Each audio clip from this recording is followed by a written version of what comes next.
अथ पौर्वाणिक स्वाध्याय वेलायां श्रीमत्श्रुतभक्ति कायोत्सर्गं करोमि।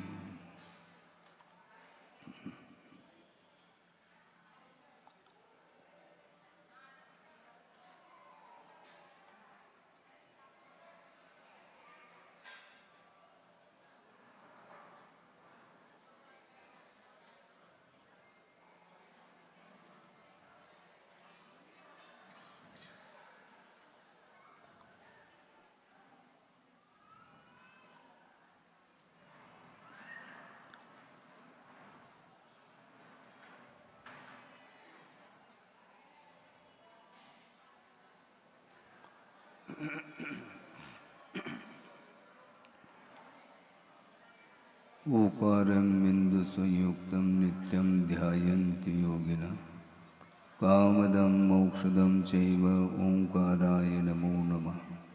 अविरल शब्द घनोग प्रक्षालित सकल भूतल कलंका मुनिविरपाशुद तीर्था सरस्वत्यर्तनोदुरितम् अज्ञानतिमिरान्धानां ज्ञानाञ्जनशलाकया चक्षुरुन्मीलितं येन तस्मै श्रीगुरुवे नमः।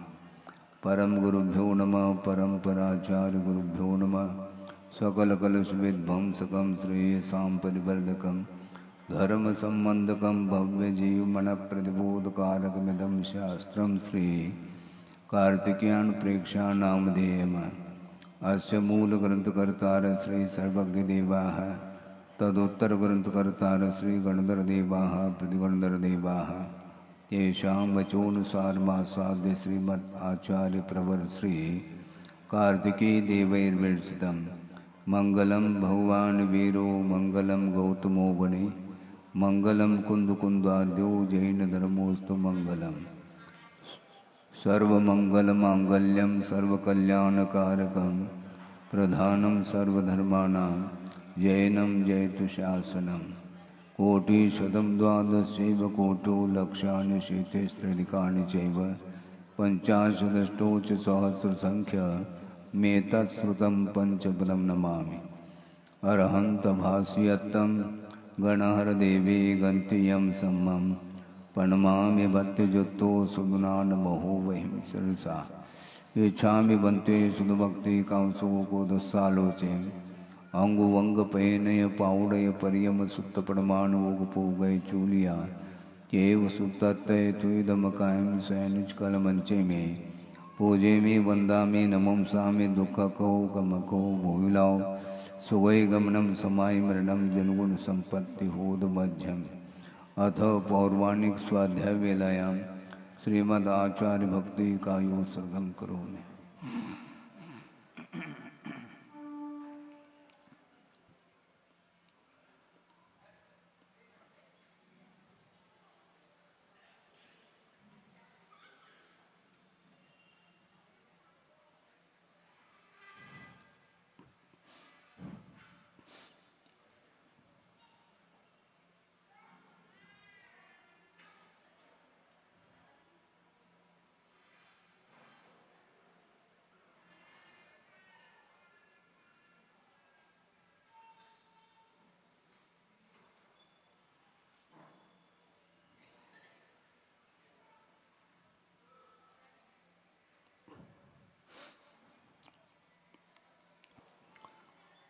श्रुतजलदिपारगेभ्य स्वपरमत विभावना पटुमतिभ्य सुचरितपूर्णदेभ्यो नमो गुरुभ्यो गुणगुरुभ्य। छत्तीस गुण समग्रे पंचम्याचार करण संदर्शे शिष्यानुग्रह कुशले धम्मायिरे सदा वंदे गुरुवत्त संजमेनय तरंत संसार सायरं घोरं चिन्नन्ति अट्टकं मम जम्मन मरणं न पावेन्ति ये नित्यं व्रतमंत्रहोम निरता ध्यानाग्निहोत्राकुला षट्कर्मा विरतास्तपोधनधना साधुक्रिया साधव शीलप्रावरणा गुणप्रहरणा चंद्रार्कतेजोदिकाः मोक्षद्वारकपाटपाटनभटाः प्रीणन्तु मां साधव गुरुव पान्तुनो नित्यं ज्ञानदर्शननायकाः चारित्राणवगम्भीरा मोक्षमार्गोपदेशकाः। यच्छामि बन्ते आयुर्बत्ते कांसुकोदस्सालोचे समनान समदंसन संसर्जुत्तानं पंचम्याचाराणां आयर्यानम आयाराधि स्मराणुपदेश्यानम वज्रायानम तिरयनुगुणपालरयानम सौसानम सैनिचकलमंचे में पूजे में वंदामि नमंसामि दुःखको कमको भूलाओ सुगय गमनम समाय मरणम जनगुण संपत्ति होदमज्जन तिहुवनतिलयं देवं वंदिता तिहुवनिंद परिपूज्यम वोचम अनुपेहावो भवीय जनानंद जननी वो।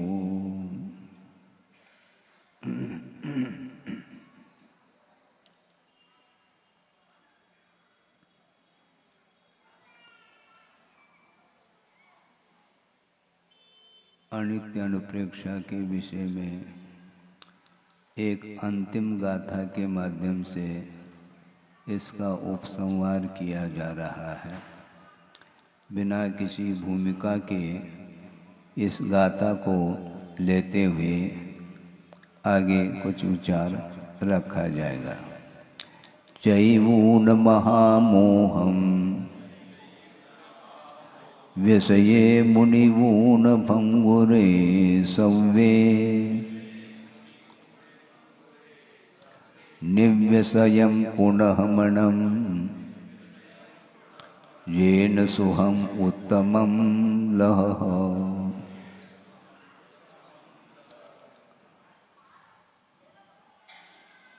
महामोहम चैवून, महा का अर्थ है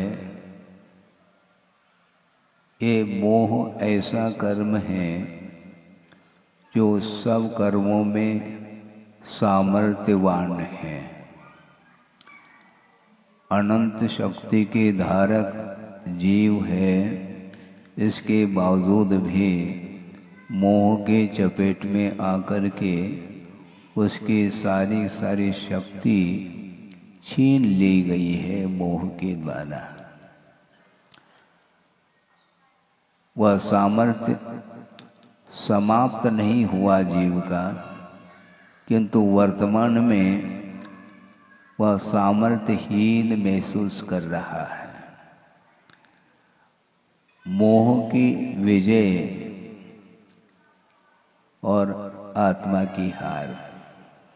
मोह जीत रहा है और आत्मा की हार हो रही है।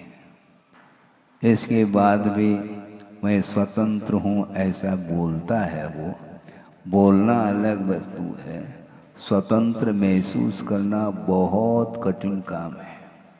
जो जितना व्यावहारिक होगा वह उतना ही परतंत्रता का अनुभव करेगा, इसमें कोई संदेह नहीं है। हाँ, जो जितना व्यावहारिक होगा वह उतना ही परतंत्र रहेगा। इसलिए गुरुदेव का हम लोगों के लिए बार बार संबोधन रहा है कि आत्मकल्याण करते हुए यदि प्रभावना होती है तो ठीक है, पर्याप्त है। वस्तुतः वही प्रभावना मानी जाती है। आत्म प्रभावना आत्म साधना के माध्यम से मुमुक्षु भव्य जीव प्रभावित होता है। वो प्रभावित हो रहा है क्या नहीं हो रहा है, उधर उधर हमें नहीं देखना है, क्योंकि जब हम ही अभी तक आत्म तत्व से प्रभावित नहीं हो पाए, आत्म तत्व का संवेदन हमारे अंदर यदि नहीं आ रहा है, हम दूसरे के लिए क्या उसकी सुगंध है, उसका रसास्वादन बहुत कठिन है। इसी को बोलते भूमिका। आप बहुत अच्छे ढंग से सुन सकते हैं, समझ सकते हैं, नोट्स भी कर सकते हैं, रिवाइज भी कर सकते हैं, सारी बातें हो सकती हैं, किंतु इसके उपरांत भी जो जो मोह है, समर्थवान मोह है, उसको परास्त करना हंसी खेल नहीं है, बहुत ही कठिन है। पर पदार्थ से आकर्षण इसका दूर नहीं हो रहा है, इसलिए महामोहम चैवून, महा जो मोह है, समर्थवान जो मोह है, उसको छोड़ो, ऐसा कहा जा रहा है। कहा जा रहा है छोड़ो छोड़ो छोड़ो। कितने बार कहें? आप तो 3 बार शुद्धि बोलते हैं और हम प्रतिदिन बोल रहे हैं मोह को छोड़ो। और कितने परसेंटेज में कौन छोड़ रहा है, वो बहुत कठिन काम है। वो हम नहीं जान पाएंगे कि आपका कितना मोह जो है ना वह कम हो रहा है क्या नहीं हो रहा है, इसका परीक्षण आप स्वयं करेंगे। क्योंकि थर्मामीटर में वह मोह आता नहीं है। थर्मामीटर में बुखार नापते हैं तो थर्मामीटर को बुखार नहीं आया, बुखार को नापने का एकमात्र साधन है वो। बुखार आपके अंदर आया है, इसलिए आप नाप रहे हैं टेम्परेचर। उसी प्रकार ये मोह जो है ना आपको प्रभावित कर रहा है। प्रत्येक पदार्थ को देख करके वह हमेशा 5 इंद्रियां हैं और भिन्न भिन्न इंद्रियों के विषय हैं, और मन के माध्यम से भी उसका ग्रहण निरंतर होता ही रहता है। भरपूर पेट भर भोजन करने के बाद भी वह मन विषय से ऊपर नहीं उठता। अभी भी भविष्य की चिंता उसकी बनी ही रहती है कि जिस प्रकार हमने अभी स्वाद लिया है उसी प्रकार का स्वाद अथवा उससे भी अच्छे क्वालिटी का स्वाद आ जाए, इस प्रकार वह भविष्य की चिंता कर रहा है। वह भविष्य में जी रहा है, वर्तमान में जीने की क्षमता उसके अंदर है ही नहीं। और आचार्य कह रहे हैं विषय मुनिवून भंगुरे सव्वे, जितने भी पदार्थ हैं ये सारे सारे क्षण भंगुर हैं, वो स्थायी नहीं है, किंतु स्थायित्व की मान्यता हो चुकी है। एक परिकल्पना है कि वस्तुतः वस्तु नित्य है, किंतु नित्य नहीं है। ये बार बार कहा जा रहा है। महाराज जी बार बार क्यों कहते हैं? उसके बाद भी समझ में नहीं आता ना, इसलिए कहना ही पड़ता है। एक बार 2 बार भिन्न भिन्न प्रसंग के माध्यम से, भिन्न भिन्न शब्दों के माध्यम से समझाने का पुरुषार्थ आचार्य करते हैं, कर्तव्य है। क्योंकि छोटा बालक है वह एक बार में नहीं मानता है, क्योंकि वह बालक है। दौड़ो नहीं बेटा, बेटा नहीं दौड़ेगा क्या? कौन पिताजी दौड़ेंगे क्या? वो बच्चा है, वो मानेगा नहीं। पिताजी बैठे हैं और वह 10 बार चक्कर लगा करके पिताजी के पास आकर के बैठा रहता है। तो 10 बार चक्कर लगाने की आवश्यकता क्या? इसी का नाम अस्थिर मना। उसका मन स्थिर नहीं रह सकता। इसी प्रकार बड़े होने के बाद भी उसका मन और बड़ा हुआ है। हाँ, आप यहाँ पर बैठे हैं और पूरी तरह से यात्रा करके वह मन आ जाता है।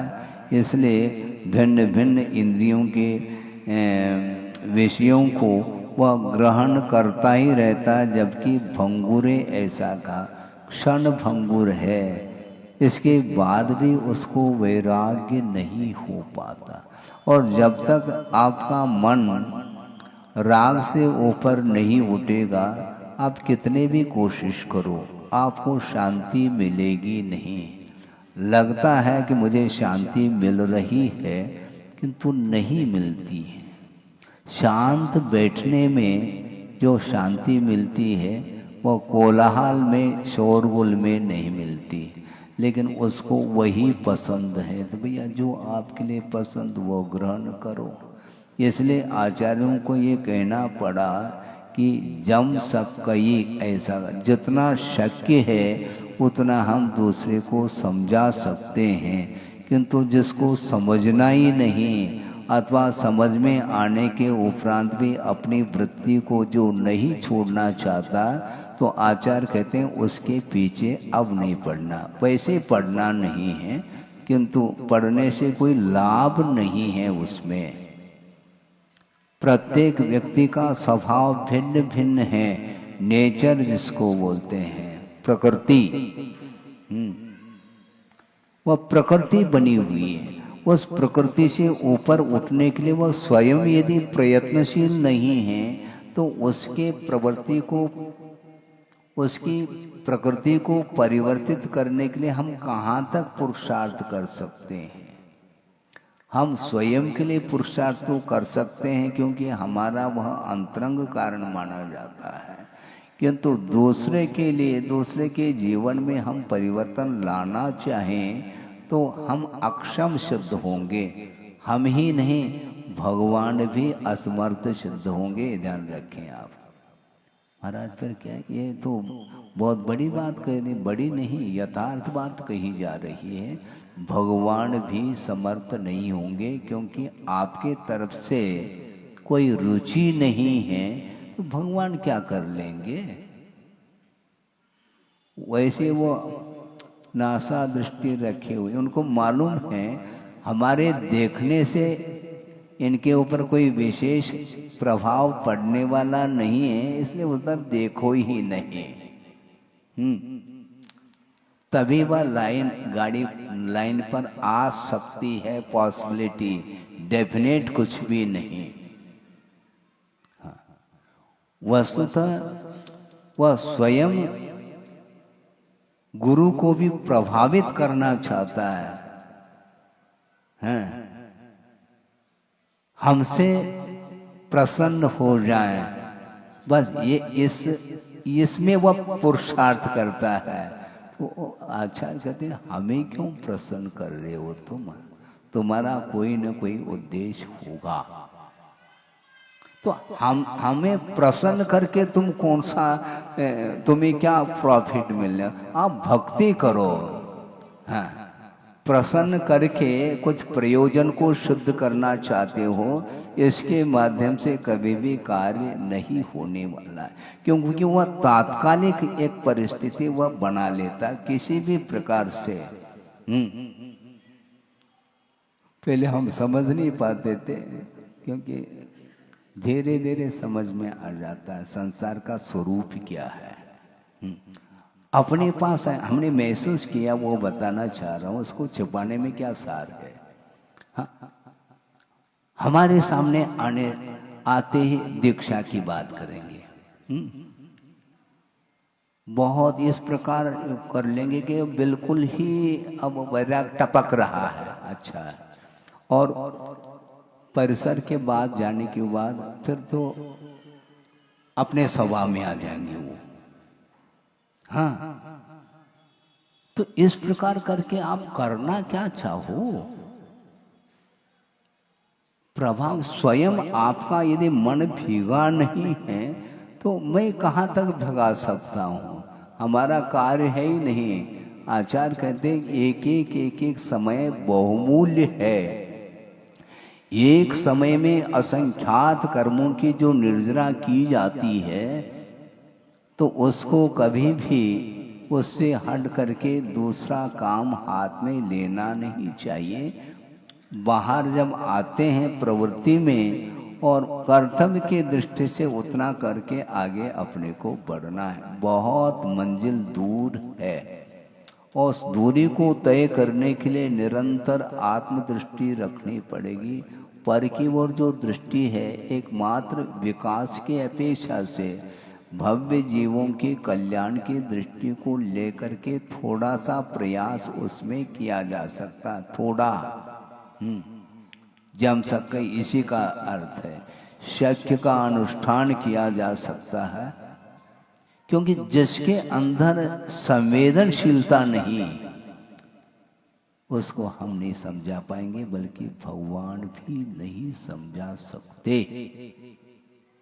सबसे बड़ा उदाहरण तो यही है मारीची का। उसको जब कभी भी मैं सोचता हूँ कि ऐसी कौन सी उसकी वृत्ति होगी, ऐसा कौन सी उसकी प्रकृति होगी कि इतने बड़े योग के आदि में वृषभनाथ हैं, 3 लोक के नाथ हैं, लेकिन उस मारीची के नाथ नहीं बन पा रहे वो। हाँ, 3 लोक के तो नाथ रहे किंतु मारीची को सुधार नहीं पाए। इसलिए उन्होंने सोचा कि हमें सुधारना किसी को नहीं, यदि सुधरता है तो अच्छी बात है, हमें सुधारना नहीं। सुधारने का अर्थ क्या होता है मालूम है? अच्छे ढंग से धारण करने का नाम सुधार। सुधार का अर्थ क्या? अच्छे ढंग से धारण करो, स्वयं के लिए कहा जा रहा है।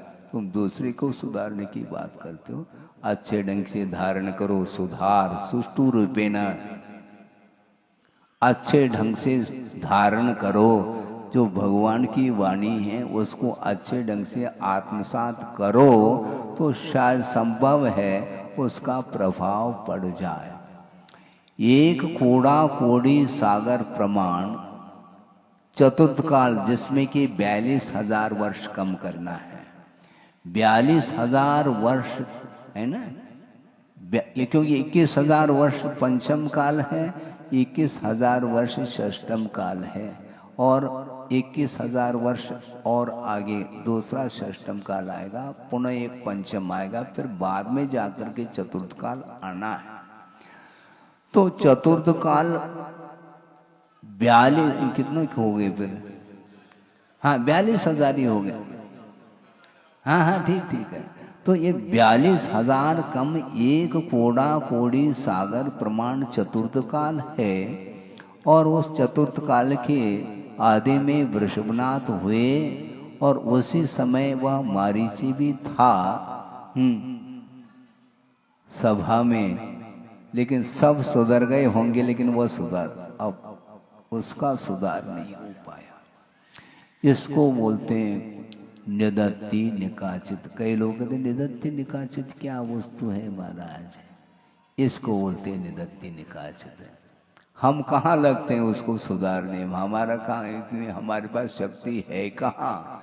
जो भगवान ही असमर्थ हुए उनको सुधारने में, इसलिए वो पुरुषार्थ नहीं, उनको सब केवल ज्ञान में आया है, इसलिए वो ज़्यादा उसके पीछे नहीं, फिक्र नहीं। हाँ, ज़्यादा सुधारने के पीछे पड़ने से वह भाव फिर बढ़ते हैं। हाँ, ऐसा आप लोग बोलते ना, हाँ, भाव खाता है। अच्छा हाँ, वो भाव खाता है, ज़्यादा नहीं। हाँ, कोई भी चीज़ बेचना है मान लो, वो भाव खाता है। तो नहीं, कोई खरीदना है तो वो भाव खाता है, वो ज़्यादा भाव बढ़ाता है। तो भैया बढ़ाने दो उसको, हमें आवश्यकता नहीं है। ना हमें खरीदने की आवश्यकता, ना बेचने की आवश्यकता है, जैसा है वैसा रहने दो। मारीची उनके जो तासीर, उनकी जो प्रवृत्ति, उसको समझ लिया, ओहो गजब हो गया। मतलब केवल ज्ञानी हो करके भी उसको सुधार नहीं पाए। कहाँ तो पशुओं के ऊपर प्रभाव पड़ा उनका, और जन्मजात जो वैर को लिए हुए जो पशु आदि होते हैं, उनके ऊपर भी उनका प्रभाव पड़ा, उस वीतरागता का और दिव्य ध्वनि का। इसके बाद भी उनके अंदर ऐसी कौन सी है, उसको क्या कहें, कुछ कहा नहीं जा सकता, अकथनीय है, अवर्णनीय। इसी को बोलते महामोहम चैवुन। मोह बहुत बड़ा बलवान होता है, वह किसी से हिलने वाला नहीं है वो। हाँ, उसको पिघलाना बहुत कठिन है, हाई टेम्परेचर चाहिए। एक 2-4 कागज के टुकड़े हैं मान लो, उसको आपने जला दिया, उस पर उस उतने में दूध गर्म हो सकता है, चाय बन सकता है, जो भी बनाना चाहो। लेकिन अब मेटल को गलाना है, टेम्परेचर, हाँ, भट्टी जलानी पड़ती है, तब कहीं जा कर के वह धातु वह तरल हो जाता है। हम बिल्कुल बाएं हाथ का खेल समझाने संभव नहीं है, बहुत सॉलिड है वो मोह। उसको गलाने के लिए एक कोड़ा कोड़ी वर्ष लगभग लग गए। अंत में जा कर के वह मारीची अंतिम तीर्थंकर बन गया। वह सब जानते थे, इसलिए शांति रखो, समय पर वह होगा काम, हमारे करने से नहीं हुआ। इसी को बोलते हैं कर्तृत्व का त्याग होना चाहिए। मैं करके ही रहूंगा, ये गलत है। ये मैं सहयोग दे सकता हूं, किंतु उसके अंदर यदि योग्यता है तो वह होगा काम। उसके अंदर योग्यता होनी चाहिए, उसके बगैर संभव नहीं है। इसलिए एक कूड़ा कूड़ी सागर तक, मतलब सागर का स्वरूप समझेंगे तो आंख मिच जाएंगे। बहुत कठिन काम है। और एक कूड़ा कूड़ी सागर में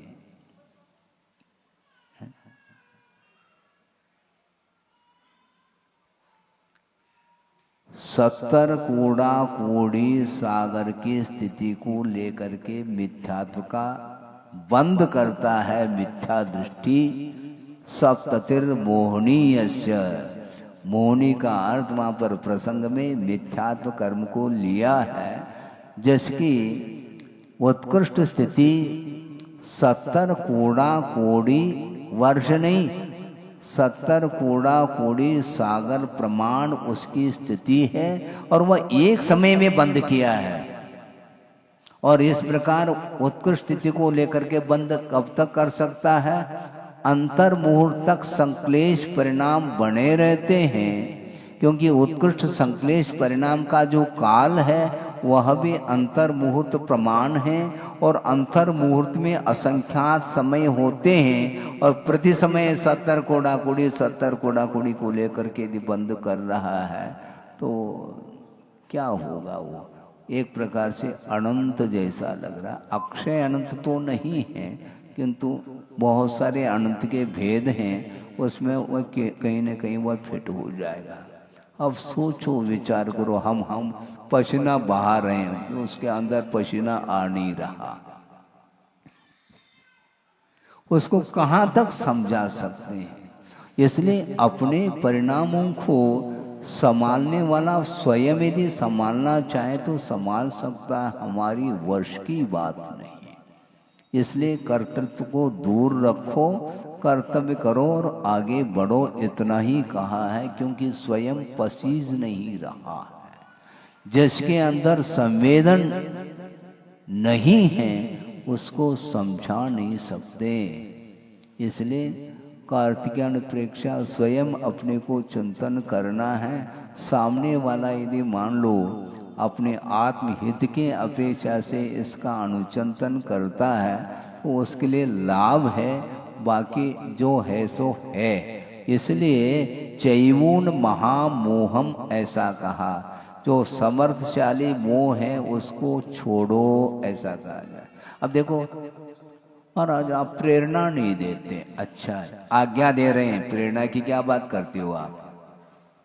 चैवून छोड़ करके, इन्हें छोड़ो। छोड़ने के बाद फिर क्या करना? क्या समझ करके छोड़ना? पंचेंद्र के विषयों को क्षणभंगुर जान करके उस मोह को छोड़ो, ऐसा कहा जा रहा है। कितने बार कहें मोह को छोड़ो? बार बार कहें क्या? जब मोह का स्वरूप जानने में आ गया है तो छोड़ो कहने की आवश्यकता नहीं पड़नी चाहिए। अनंत काल से वह मोह आपको प्रभावित कर रहा है, अभी भी मोह का स्वरूप क्या है, उसका स्वभाव क्या है, वह पकड़ में नहीं आ रहा। इसी का नाम मोह। मोह हमेशा भुलाव में डालता है। हाँ, उसकी प्रकृति है, वस्तु का जैसा स्वरूप है उसको उस प्रकार नहीं दर्शाना, यह मोह का कार्य है। और मोह कोई वस्तु नहीं, कोई भौगोलिक वस्तु नहीं है वो, क्योंकि आत्मगत वह परिणाम ही मोह है। एक द्रव्य कर्म होता है और एक भाव कर्म होता है। द्रव्य कर्म का अर्थ यह है वह कर्म वर्गनाएं कर्म के रूप में परिणत हो रही हैं, इसका नाम द्रव्य कर्म है। और उनके परिणमन में जो आत्मगत जो कालुष्य भाव है उसी का नाम मोह कहा है। इसलिए आत्मगत जो परिणाम है, जो मोह को उत्पन्न करने वाले जो परिणाम माने जाते हैं, उसके माध्यम से ही कर्म का अर्जन होता है। इसलिए समस्त पदार्थ यानी पौद्गलिक वस्तु ये सारे सारे क्षणभंगुर हैं। और पौद्गलिक वस्तु के साथ संबंध रखने वाला जो जीव है उसको भी क्षणभंगुर जानो, पर्याय की विवक्षा में। पहले भी शायद कहा था, फिर से याद दिला दें, क्योंकि अनुप्रेक्षा तो है, याद दिलाना चाहिए कि राग जो है ना वह पुद्गल वस्तु के साथ भी होता है और जीव के साथ भी होता है। किंतु जीव के साथ जो राग होता है वह अलग क्वालिटी का होता है। पौद्गलिक मान लो एक तकत, फर्नीचर जिसको बोलते हैं, तकत है, बाजोटा है, आदि आदि है, माइक है, जो भी देखने में आ रहे हैं जड़ वस्तु, उसको लेकर के राग तो हो सकता है, किंतु कभी भी उस पदार्थ के प्रति स्नेह नहीं होता है। अब बच्चों के ऊपर स्नेह भरे हैं, दुलार, लाड़, प्यार आदि आदि तकत के ऊपर होता है? नहीं होता, क्योंकि वह जड़ है। लेकिन राग तो होता है, ये बहुत अच्छा तकत है, चुकना है। चुकना को चुकना जानो ना, ऐसे ऐसे क्यों कर रहे हो आप? चुकना है तो चुकना, रूखा है तो रूखा, जैसा है वैसा जानो ना। वो भीतर जो आनंद आ रहा है, जो आकर्षण का केंद्र बना है, वही मोह है, वही राग है। उसको कम करने के लिए कहा, जैसा है वैसा जान करके आगे बढ़ो ना, नहीं बढ़ा जाता महाराज। हाँ, इसी का नाम महामोहम चैवो न कहा। बहुत बलशाली है वो मोह, आपकी शक्ति को रोक दिया है। अनंत शक्ति का वह धारक जीव हो करके भी वर्तमान में उसकी शक्ति मोह के द्वारा ही छीन ली गई है।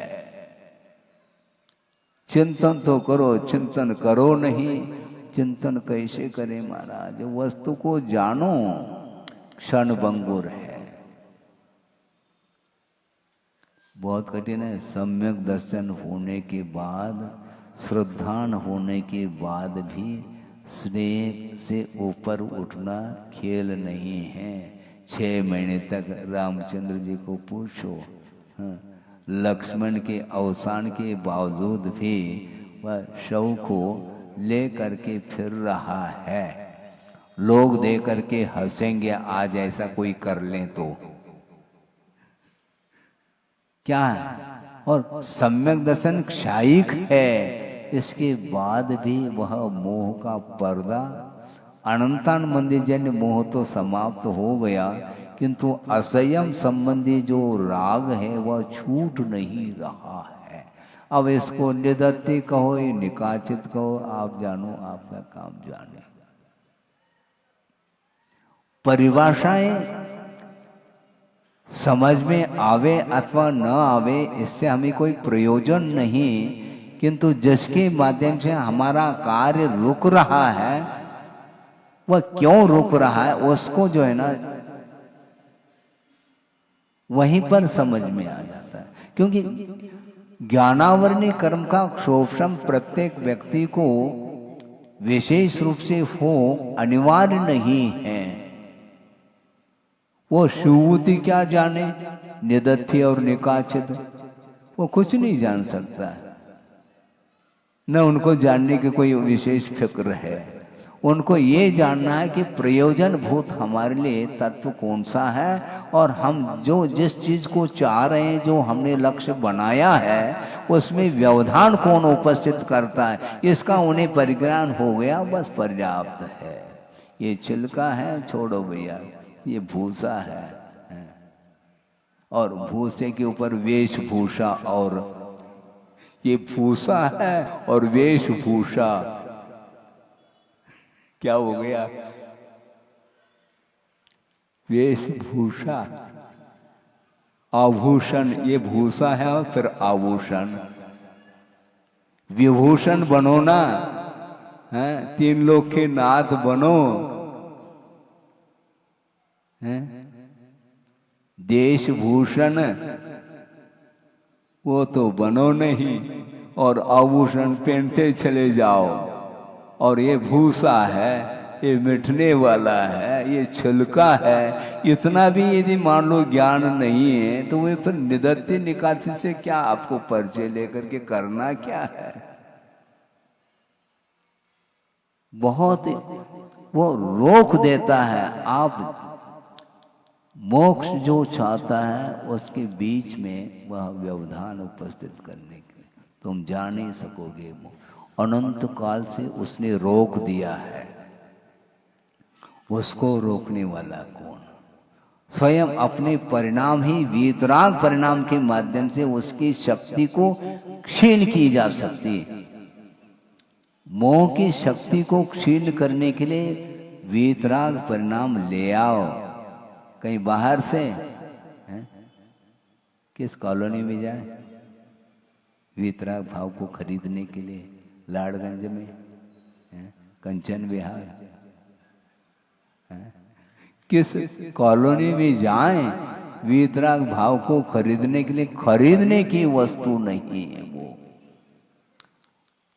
मोह को छोड़ोगे तो मोह के अभाव में जो कुछ भी परिणति बनती है आत्मा की, उसमें जो निर्मलता आती है वही जो है वीतराग भाव माना जाता है। इसलिए क्षण भंगुर समस्त पौद्गलिक वस्तुओं को और पौद्गल के साथ संबंध रखने वाला जो संसारी जीव हैं उन सब को जान करके मुनि ऊनो ज्ञातवा, जान करके फिर क्या करना?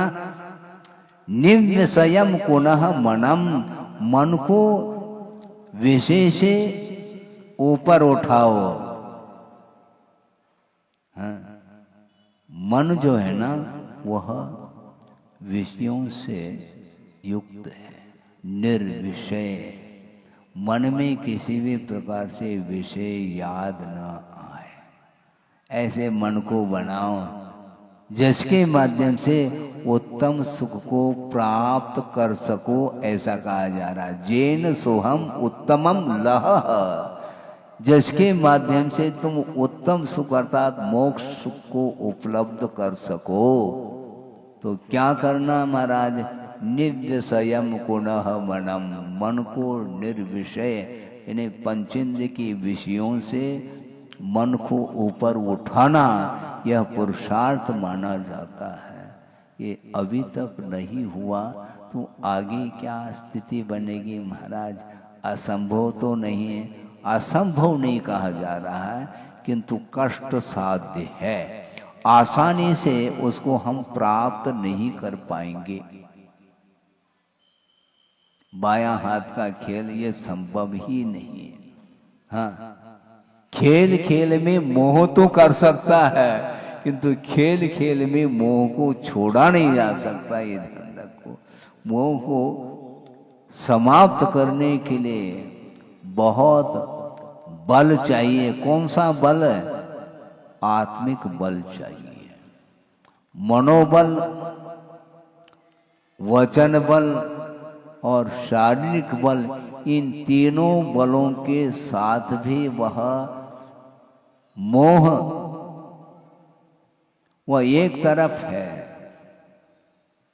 मुझे परास्त करो कहता वो मोह, नहीं कर पाओगे क्योंकि अनंत काल फेल हुए हो तुम। अब पास होने की बात करते हैं, कैसे कैसे कर पाएंगे? क्या संभव है? क्या संभव क्यों नहीं है? यह प्रश्न उठाओ। सुनते समय, चर्चा करते समय वो शब्द आ सकते हैं और उन शब्दों से भी आप प्रभावित हो सकते हैं, किंतु भावों से प्रभावित होना यह बहुत कठिन कार्य है। शब्दों से तो वह प्रभावित हो रहा है कि वस्तुतः यही है, तो यही है, तो फिर वो पीछे क्यों हट रहे हो आप? पुनः गाड़ी रिवर्स क्यों हो रही है?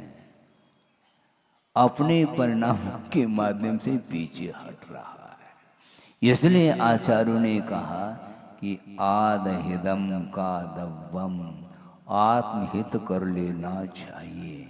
और आत्महित होने के बाद यदि मान लो दूसरे का हित तुम्हारे द्वारा बनता है तो जम सके, थोड़े बहुत यथाशक्य शक्य का अनुष्ठान करो, अशक्य का अनुष्ठान नहीं कर पाएंगे। इसलिए कर्तव्य जो होता है वह शक्य का अनुष्ठान मात्र करा देता है, और उससे आगे बढ़ गए तो संक्लेश ही हाथ लगेगा, क्योंकि उसमें कर्तृत्व आया है। नहीं, कर्तृत्व नहीं, क्योंकि भगवान भी इसमें फेल हो सकते हैं कर्तृत्व में। इसलिए कर्तृत्व को छोड़ो, कर्तव्य को अपनाओ। करने योग्य कार्य है, यदि बनता है तो करना, नहीं तो नहीं। एक प्रसंग और सुना दें, पहले सुनाया है फिर भी याद है, किसी को भी याद नहीं होगा, कि मुझे तो याद है क्योंकि हमने ही कहा है। संस्मरण गुरुदेव का है, क्योंकि आचार्य महाराज जो भी बोलते हैं उनके एक एक वचन व सूत्र के काम करते हैं। व्यवहार का निषेध करने के लिए नहीं कहा जा रहा है, किंतु जो व्यवहार कर रहा है उसके लिए आचार्य महाराज कह रहे हैं। क्या? किसी ने दर्शन कर लिया किसी महाराज के, और महाराज ने आशीर्वाद दिया है, निषेध नहीं है, लेकिन उन्होंने क्या कहा है याद है? वो ये कहते हैं, क्यों धर्म वृद्धि का आशीर्वाद दे रहे हो, तुम्हारे अंदर धर्म की वृद्धि हो गई क्या? सुन रहे हैं आप? क्या सुन रहे हैं? तुम्हारे अंदर धर्म का विकास हुआ है क्या, जो तुम आशीर्वाद दे रहे हो?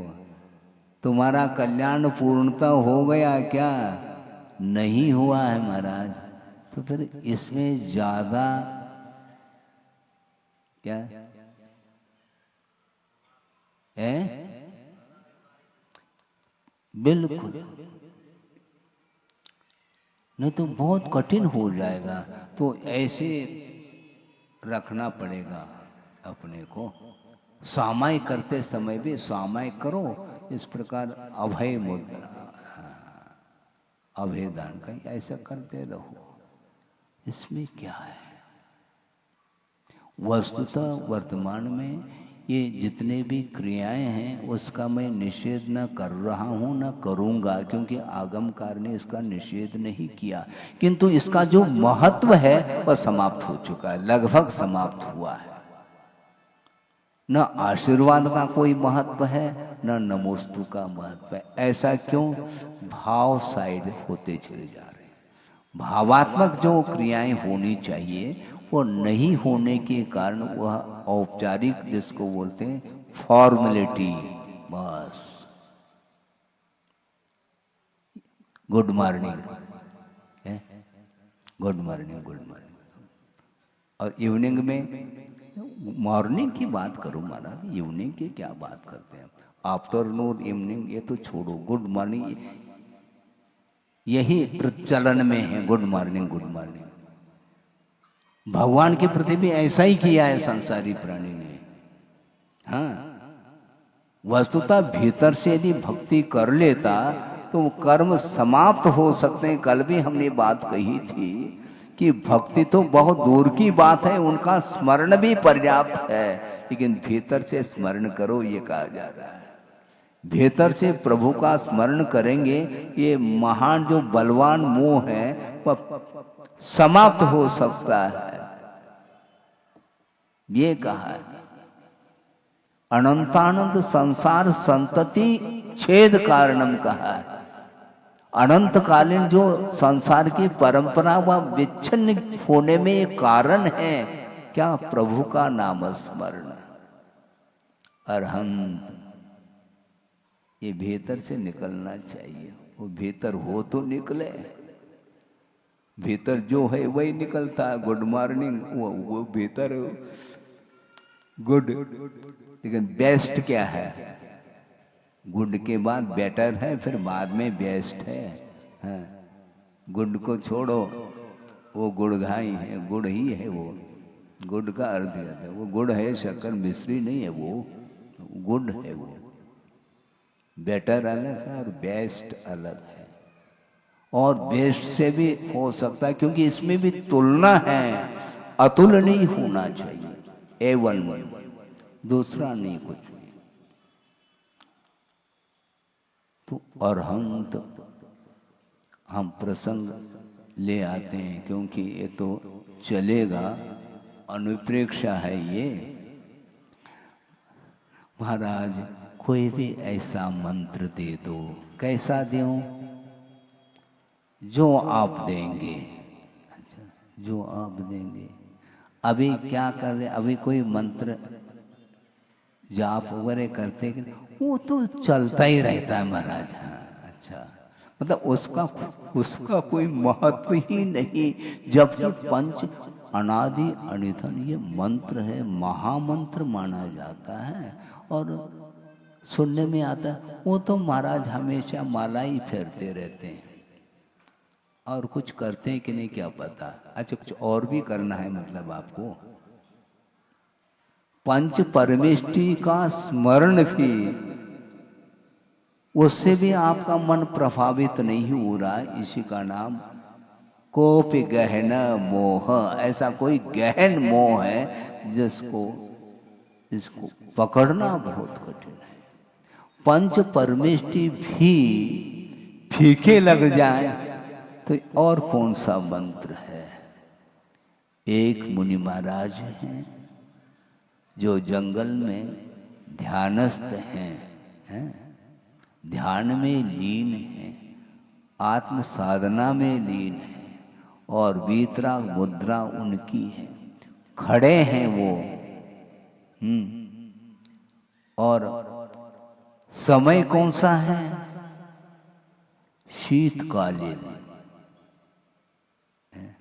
पौष महीना है, लहर चल रही है, शीत लहर, और हिमपात हो रहा है मान लो तो, और वो भी नदी के किनारे।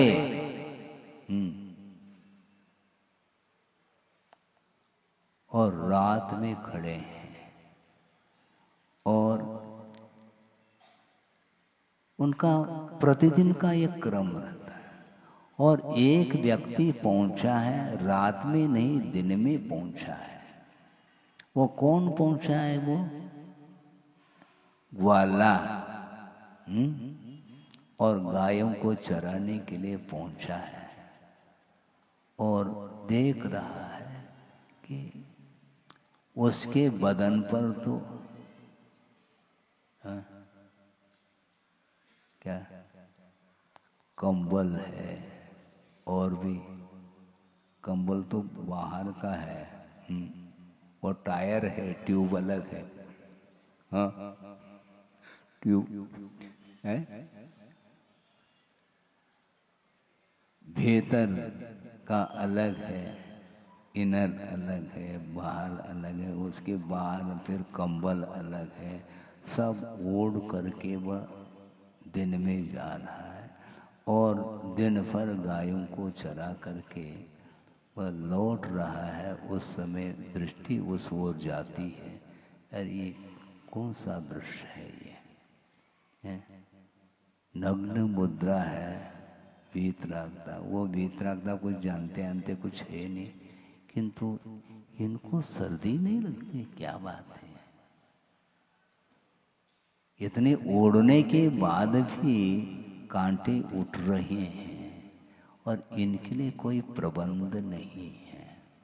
उसने सोचा कि कम से कम हम रात भर इनकी सेवा करें, कैसे शीत का निवारण करना है। और जंगल के कुछ लकड़ियों को, सूखी लकड़ियों को बटोर करके उसने अग्नि जलाई और बैठे रहे। महाराज खड़े हैं और उनके सामने, और इस प्रतीक्षा में हैं कि जब ये उठेंगे तो मुझे कुछ मिलेगा। और सुबह सुबह प्रत्यूष वेला में जब ध्यान से निवृत्त हो गए तो वो ग्वाला उनके चरणों में नतमस्तक हो गया कि भगवान हमारे लिए कुछ नहीं कहा उन्हें। नमो अरहंतानम, और आकाश मार्ग से निकल गए। रिद्धिधारी थे वो,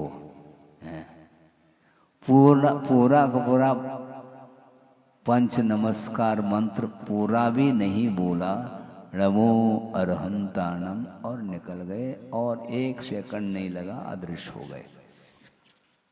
अब तो कौन बनता है वो? सेठ सुदर्शन। आप प्रतिदिन दर्शन करते हो, कौन से सुदर्शन बनेंगे आप?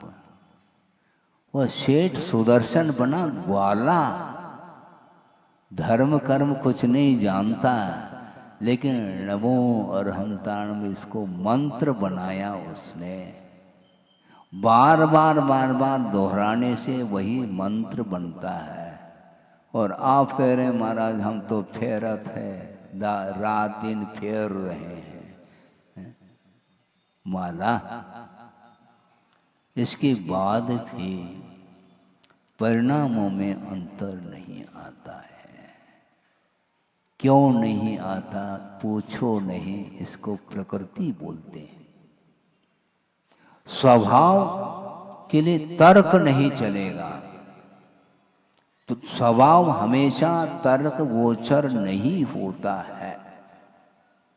और आचार्य महाराज ने एक दोहा दिया है, वो आपके सामने रख रहा हूं। लघु कंकर भी डूबता, पानी में लघु कंकर भी डूबता, और तेरे काष्ठ भी स्थूल। क्यों मत पूछो, तर्क से स्वभाव रहता दूर। ऐसा क्यों महाराज, क्यों महाराज, ये क्यों मत पूछो? क्योंकि स्वभाव हमेशा तर्क गोचर नहीं हो सकता। स्वभाव अतर्क गोचर। ये स्वभाव, एक छोटा सा कंकर वह डूब रहा है, जिसका वेट कितना है? 1 ग्राम भी नहीं होगा, और वो डूब रहा है। और 1 टन 10 टन का भी यदि मान लो, जहाज डूबता है क्या? वो लकड़ी का ही है, डूब क्यों नहीं रहा? टनों टन वेट वाला भी वह काष्ठ अर्थात जो लकड़ी है, वो कभी भी पानी में डूब नहीं सकता। क्यों? पुनः वापिस क्यों पूछ रहे हैं आप? स्वभाव है। उसी प्रकार ये मोह की परिणति है। ऐसा क्यों अनंत काल से वह संसार में डूब रहा है।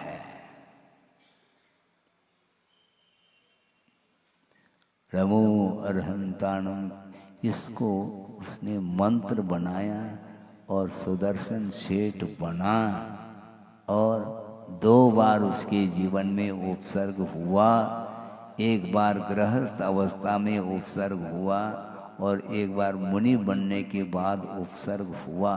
गृहस्थ अवस्था में भी उपसर्ग हुआ, मुनि अवस्था में मान लो उपसर्ग को जीत लिया, कोई विशेष आश्चर्य नहीं है। हालांकि बहुत बड़ा भयानक उपसर्ग है, लेकिन असंयम अवस्था में भी उपसर्ग होने के उपरांत भी एक क्षण मात्र के लिए भी वह मन विकृत नहीं हुआ उनका।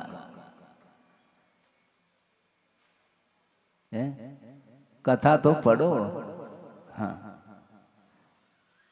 स्मशान में वो गए हैं और यथाजात होकर के अर्थात निर्वस्त्र होकर के सामायिक के लिए खड़े हैं और उनको ले गए और उनके साथ क्या व्यवहार हुआ, क्या कृत्य हुआ, ये पुराण का विषय है, ज़्यादा समय नहीं लेना चाहता।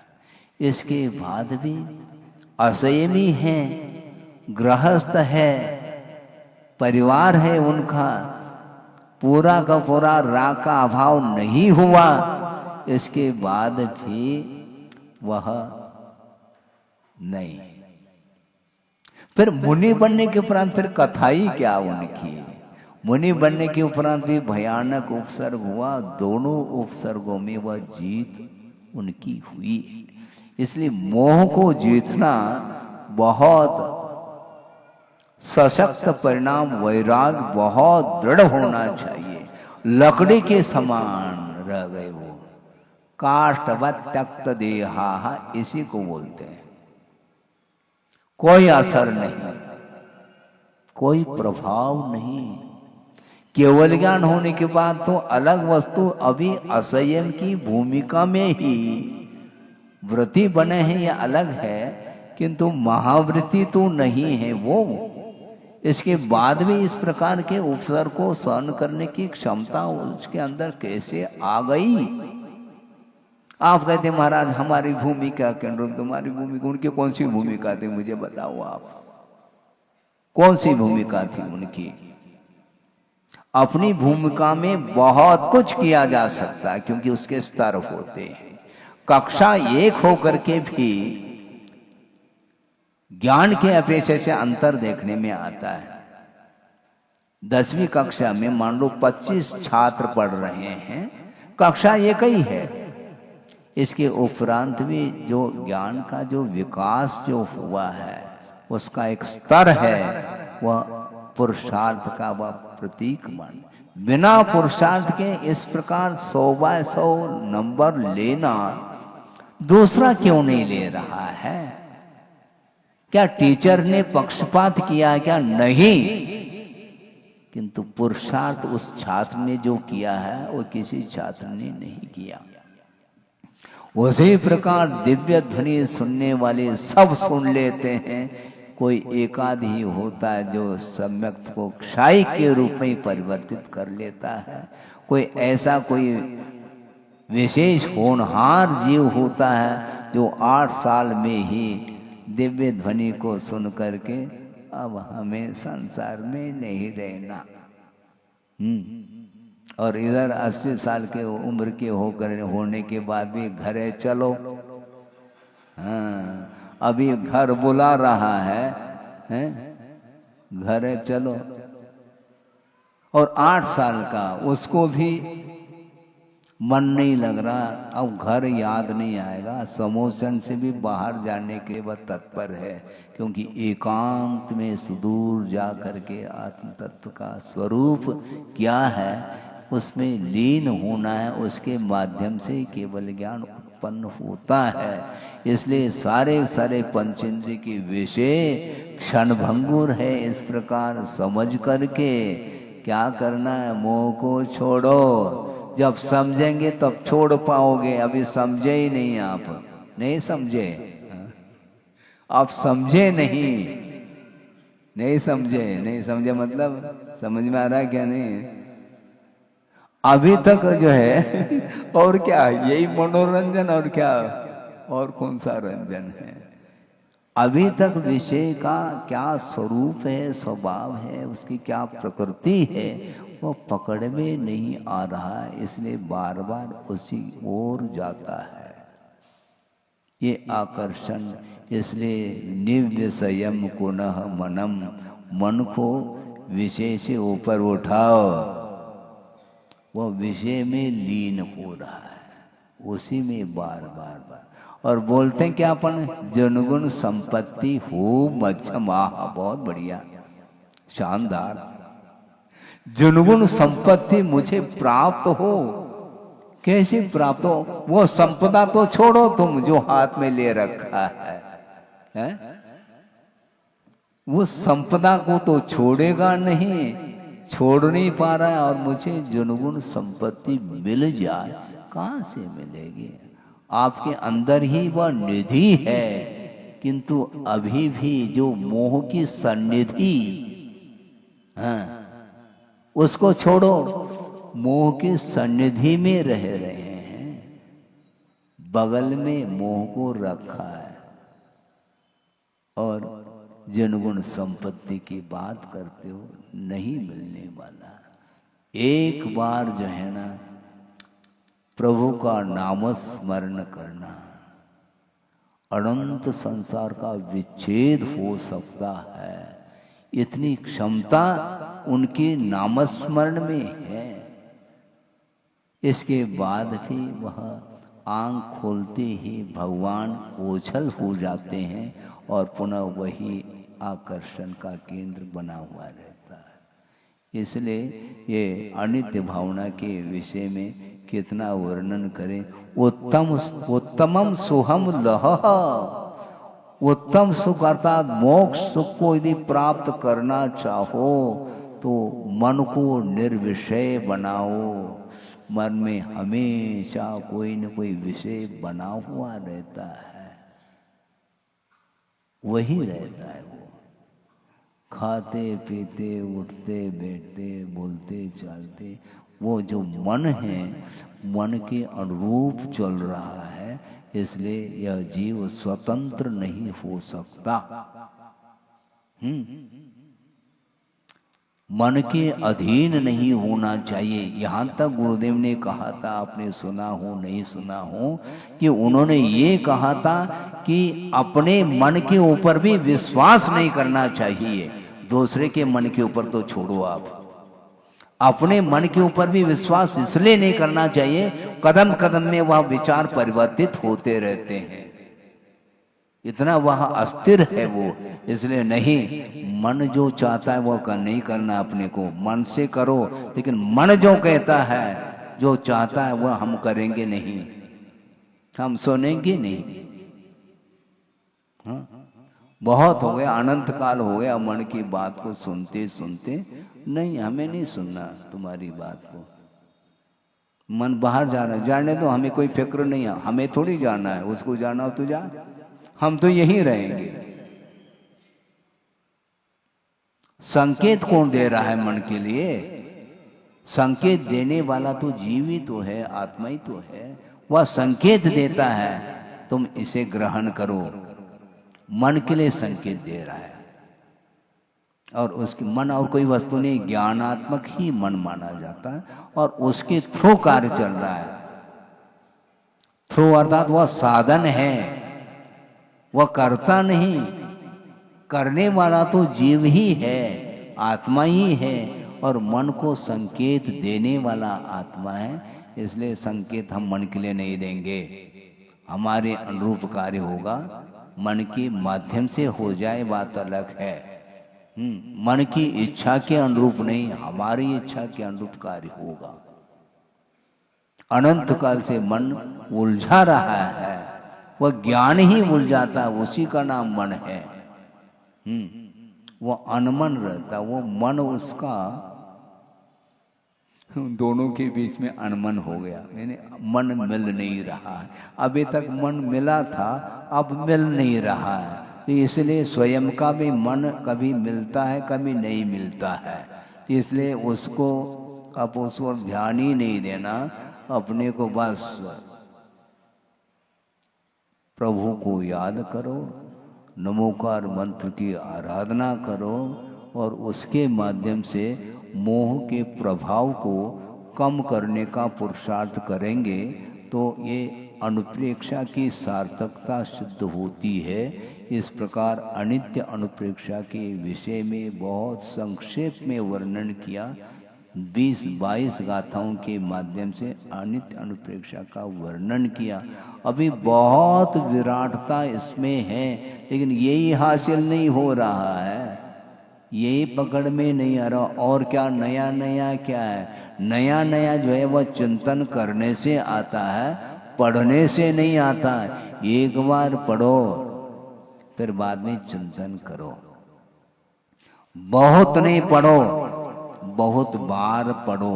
बहुत बार पढ़ने का अर्थ खोल करके पढ़ना नहीं, वो नहीं। बहुत बार पढ़ने का अर्थ ही चिंतन मनन है। जो निरंतर वस्तु तत्व के विषय में सोचता है वह निश्चित रूप से अपना मन वह जो बाहर जा रहा था वह केंद्रित होगा और उसके माध्यम से ही वह मोह कर्म का प्रभाव समाप्त हो सकता है।